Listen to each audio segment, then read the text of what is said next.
Hello students, welcome to my channel English ওয়ার্ল্ডে স্বাগত জানাচ্ছি।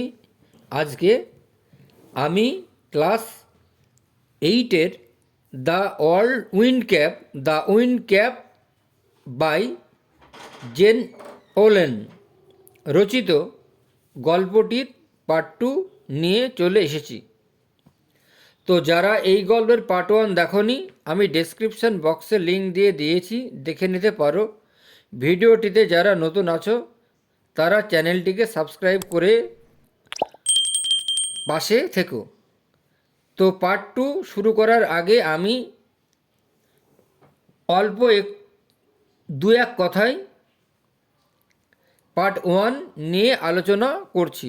তো জন যে একটা বাচ্চা ছোট্ট ছেলে, সে নাবিক হতে চেয়েছিল, কিন্তু তার মা নাবিক হওয়া নিয়ে ভাবার কথা বিরক্ত হতেন। তিনি তার ছেলে জনকে বলতেন তার বাবা কৃষক, তাই তাকে কৃষক হতে বলতেন। একদিন যখন সে তার বাবার সাথে মাঠে গেল, তখন সে একটি কচ্ছপ মাটিতে পড়ে থাকতে দেখল, এবং কচ্ছপটি এখানে পড়ে থাকলে কোদাল বা লাঙলের তলায় চাপা পড়ে মারা যেতেও পারে। তাই সে কচ্ছপটিকে মাথায় কিন্তু দেয়ার্স ওয়ান ওয়ার্নিং, কিন্তু একটা সতর্কতা, নো হিউম্যান হ্যান্ড, কোনো মানুষেরই হাত, will ever be able to take it off, কোনো মানুষের হাত এটা দিয়ে খোলা যাবে না। দেন উইথ এ ব্লিং, তারপর চোখ পিটপিট করে দ্য ফেয়ারি ম্যান, পরিমানবটি, ডিসঅ্যাপিয়ার্ড, অদৃশ্য হলো, লিভিং এ স্ট্রিপড ক্যাপ বিহাইন্ড, এবং পেছনে টুপিটি রেখে দিয়ে রং বেরঙের। ইয়াং জন, এবার তরুণ জন, পুট দ্য ক্যাপ, টুপিটা রাখলো অন হিজ হেড, তার মাথায়, অ্যান্ড র্যান হোম, এবং দৌড়ে বাড়ি গেল, টু টেল হিজ মাদার, তার মাকে বলতে। No good will come of the wind cap, কোনো কিছু ভালোই আসবে না উইন্ড ক্যাপ বাতাস টুপির ক্ষেত্রে, কোনো কিছু ভালোই হবে না। সি সেড, তিনি বললেন। বাট দ্য ল্যাড, কিন্তু সেই বালকটা, would have none of her cautions, তার কোনো সতর্কতাই ছাড়াই, দ্য ভেরি নেক্সট ডে, পরের দিন, পুটিং অন সেলার্স ক্যাপ, পরের দিন টুপিটা নাবিকের মাথায় পরে, he ran up to the sea, সমুদ্রে গেল, দৌড়ে গেল। On Singh a ship anchored, এবার একটি জাহাজকে নোঙর হতে দেখে, নিয়ার দ্য শোর, সমুদ্রের নিকট, হি রিকোয়েস্টেড দ্য ক্যাপ্টেন, তিনি ক্যাপ্টেনকে অনুরোধ করলেন, টু টেক হিম অ্যালং, যে তাকে নিয়ে যেতে। Das began his first ever C voice, এইভাবেই শুরু করলেন তার প্রথম সমুদ্র যাত্রা। ওয়েল, ঠিক আছে, দ্য উইন্ড ক্যাপ ওয়ার্কড, এর বায়ু ভর্তি টুপিটি, অ্যাজ দ্য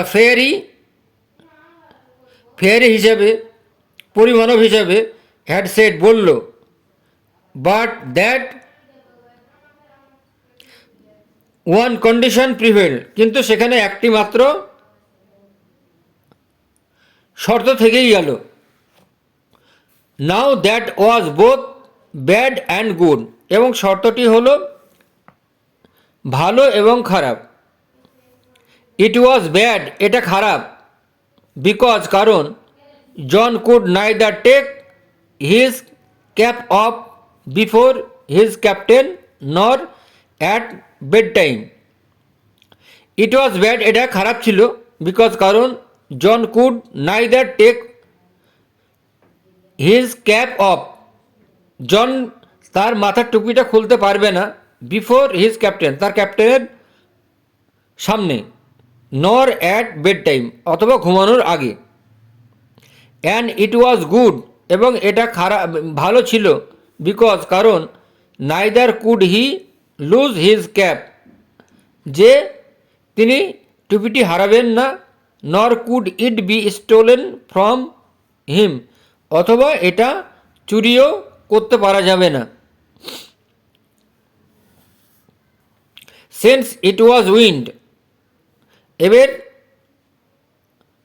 বাতাস, দ্যাট সেলার্স কল্ড ফর, নাবিক ডাকলো, অ্যান্ড উইন্ড, এবং বাতাস, দ্যাট জন কুড সাপ্লাই, জন উত্তর দিল, হি শুন বিকেম ভেরি পপুলার, যে শীঘ্রই তিনি জনপ্রিয় হয়ে উঠবেন।